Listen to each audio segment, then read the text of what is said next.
2025ನೇ ವರ್ಷಕ್ಕೆ ಕಾಲಿಟ್ಟಿದ್ದೀವಿ. ಹೊಸ ವರ್ಷ ಇಂಗ್ಲಿಷ್ ಕ್ಯಾಲೆಂಡರ್ ಪ್ರಕಾರ ಹೊಸ ವರ್ಷ. ಈ ರಾಜ್ಯದ ಜನತೆಗೆ, ದೇಶದ ಜನತೆಗೆ ನಾನು ಹೊಸ ವರ್ಷದ ಶುಭಾಶಯಗಳನ್ನು ಕೋರ್ತೇನೆ.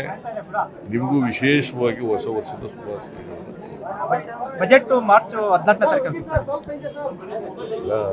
ಮಾರ್ಚ್ನಲ್ಲಿ ಮಾಡ್ತೀವಿ, ಇನ್ನೂ ಡೇಟ್ ನಿಗದಿ ಮಾಡಿಲ್ಲ. ಸರ್, ಪ್ರಿಯಾಂಕಾ ಖರ್ಗೆ ವಿಚಾರ ಸಂಬಂಧಪಟ್ಟಂತೆ ಬಿಜೆಪಿ ಅವರು ದೊಡ್ಡ ಮಟ್ಟದಲ್ಲಿ ಹೋರಾಟ ಮಾಡ್ತಾ ಇದ್ದಾರೆ, ರಾಜೀನಾಮೆ ಕೇಳ್ತಾ ಇದ್ದಾರೆ. ಬಿಜೆಪಿ ಅವರಿಗೆ ದಾಖಲಾತಿ ಇಟ್ಕೊಂಡು ಹೋರಾಟ ಮಾಡಬೇಕು. ಡೆತ್ ನೋಟ್ ಬರೆದಿದ್ದಾನೆ, ಅವರದ್ದು ಹೆಸರು ಮತ್ತೆ ಏನಂತ ಯಾಕೆ ರಾಜೀನಾಮೆ ಕೊಡಬೇಕು ಅಂತ ಹೇಳಿದ್ರೆ ಅವ್ರ ಹೆಸರಿಲ್ಲ, ಅವ್ರದ್ದೇನು ಪಾತ್ರ ಇಲ್ಲ, ಅವ್ರ ಮೇಲೆ ಏನು ಎವಿಡೆನ್ಸ್ ಇಲ್ಲ. ರಾಜೀನಾಮೆ ಕೊಡಬೇಕು ಅಂತಂದ್ರೆ ಏನು ಯಾಕೆ ಕೊಡಬೇಕು? ಹಿಂದೆ ಈಶ್ವರಪ್ಪ ಇದರಲ್ಲಿ ಕೇಳಿದ್ರು ರಾಜೀನಾಮೆ. ಈಶ್ವರಪ್ಪನ ಹೆಸರು ಬರೆದಿದ್ರು. ಇವನ ಹೆಸರು ಇದೆಯಾ? ಡೆತ್ ನೋಟ್ ನಲ್ಲಿ ಇವನ ಹೆಸರು ಇದೆಯಾ?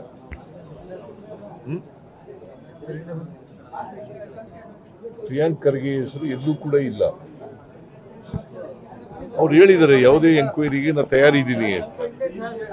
ನಾವು ಈಗ ಅವ್ರ ಮೇಲೆ ಕಂಪ್ಲೇಂಟ್ ಕೊಟ್ಟಿದ್ದಾರಲ್ಲ, ಆ ಕಂಪ್ಲೇಂಟ್ ಅನ್ನು ರಿಜಿಸ್ಟರ್ ಮಾಡ್ಕೊಂಡು COD ಕೊಟ್ಟಿದ್ದೀವಿ. COD ವರದಿ ಕೊಡ್ಲಿ. ವರದಿ ಕೊಟ್ಟ ಮೇಲೆ ಪ್ರಿಯಾಂಕ್ ಖರ್ಗೆ ತಪ್ಪು ಮಾಡಿದ್ದಾನೆ ಅಂತ ಗೊತ್ತಾಗಬೇಕಲ್ಲ. ಈಗ as it is, there is no evidence, there is no document, there is no mention of his name in the death note. BJP demanding hand over to CBI. ಯಾಕೆ ಅವ್ರು ಯಾವ CBI ಕೊಟ್ಟಿದ್ರು? ನೀನು ಹೇಳೋದು. ನಮ್ಮ ಪೊಲೀಸ್ನವ್ರ ಮೇಲೆ ನಮ್ಗೆ ನಂಬಿಕೆ ಇಲ್ವಾ? ಅವರು ಅಧಿಕಾರದಲ್ಲಿರುವಾಗ ಒಂದೇ ಒಂದು ಮ್ಯಾಟರ್ನ CBI ಕೊಟ್ಟಿದ್ದಾರೆ. ಯಾವತ್ತಾರವೇ ಕೊಟ್ಟಿಲ್ಲ. ಮತ್ತೆ what moral right they have?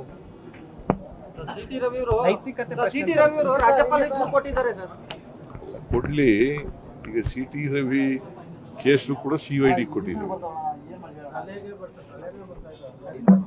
ಅದು ಇವ್ರು ಹೇಳಿದಾರ ಇಲ್ವಾ ಅಂತ FSL ರಿಪೋರ್ಟ್ ಬಂದು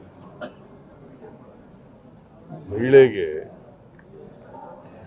ಅವಮಾನ ಆಗೋ ರೀತಿಯಲ್ಲಿ, ಅವಹೇಳನ ಆಗೋ ರೀತಿಯಲ್ಲಿ ಮಾತಾಡಿದ್ದಾರೆ ಅಂತಕ್ಕಂಥದ್ದು ಆರೋಪ ಅಲ್ವಾ? ಆರೋಪದ ಆಧಾರದ ಮೇಲೆ CT ರವಿಗೆ FIR ಆಗಿದೆ. ಅದು ಕೂಡ CIDಗೆ ರೆಫರ್ ಆಗಿದೆ. ಕೊಡ್ಲಿ. ಈಗ ಕಳೆದ ವರ್ಷ ವಿನಾಕಾರಣ ಬಿಜೆಪಿ ಸರ್ಕಾರ ಟಾರ್ಗೆಟ್ ಮಾಡಿದೆ ಅಂತ ಹೇಳ್ತಾ ಇತ್ತು ಕಾಂಗ್ರೆಸ್. ಈ ಹೊಸ ವರ್ಷಾಚರಣೆ ಸಂದರ್ಭದಲ್ಲಿ ವಿರೋಧ ಪಕ್ಷಕ್ಕೆ ಏನ್ ಹೇಳಕ್ ಬಯಸ್ತೀರಾ ಸರ್? ಅವ್ರಿಗೆ ಸದ್ಬುದ್ಧಿ ಕೊಡ್ಲಿ ಅಂತೇಳಿ ಅಷ್ಟೇ. ಪ್ರಿಯಾಂಕಾ ರಾಜೀನಾಮೆ ತಗೊಳ್ಳಲಾಗಾದ್ರೆ ಅವ್ರು ಡಿಮ್ಯಾಂಡ್ ಮಾಡ್ತಿರೋದು ಬಿಜೆಪಿ ರಾಜೀನಾಮೆ ಕೊಡಬೇಕು ಅಂತ, ಯಾವುದೇ ಕಾರಣಕ್ಕೂ ತಗೊಳ್ಳಲ್ಲ. ಏನಾದ್ರು ಎವಿಡೆನ್ಸ್ ಇರ್ಬೇಕು ಸರ್, ಹೊಸ ವರ್ಷದ ಏನಾದ್ರು ಎವಿಡೆನ್ಸ್ ಇರ್ಬೇಕಲ್ಲ.